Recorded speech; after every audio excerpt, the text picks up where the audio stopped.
નમસ્કાર મિત્રો, સ્વાગત છે તમારું અમારી YouTube channel Gujarat jobs and ન્યૂઝમાં.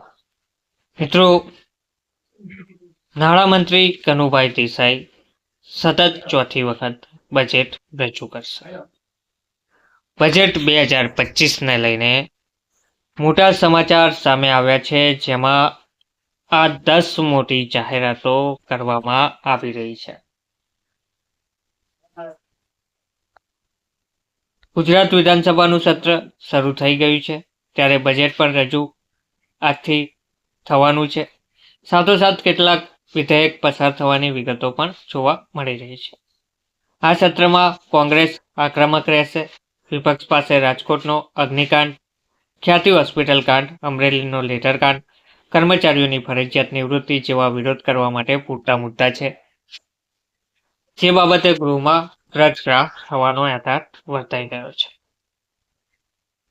મંત્રી કનુભાઈ દેસાઈ સતત ચોથી વખત બજેટ રજૂ કરવા જઈ રહ્યા છે. વિધાનસભાનું સત્ર માર્ચ ઉત્તરાર્ધ સુધી ચાલશે.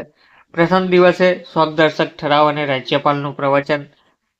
સત્રના બીજા દિવસે રાજ્યના નાણામંત્રી કનુભાઈ દેસાઈ સતત ચોથી વખત બજેટ રજૂ કરશે. આ વખતે વિરોધ પક્ષમાં કોંગ્રેસની સાથે આમ આદમી પાર્ટીના ધારાસભ્ય પણ સાથ આપે તેવી શક્યતાઓ જોવા મળી રહી છે. જોકે વિરોધ પક્ષના વિરોધને લઈ વિધાનસભા ભવન બહાર ચુસ્ત પોલીસ બંદોબસ્ત ખડકાયો છે.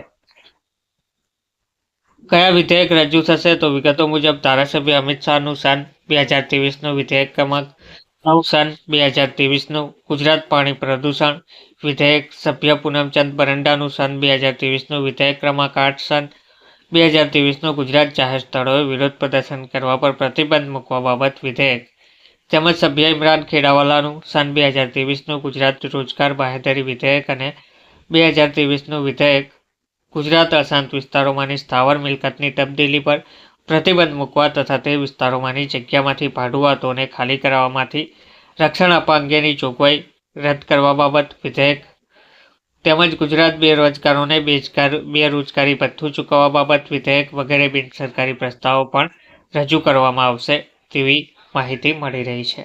ધન્યવાદ.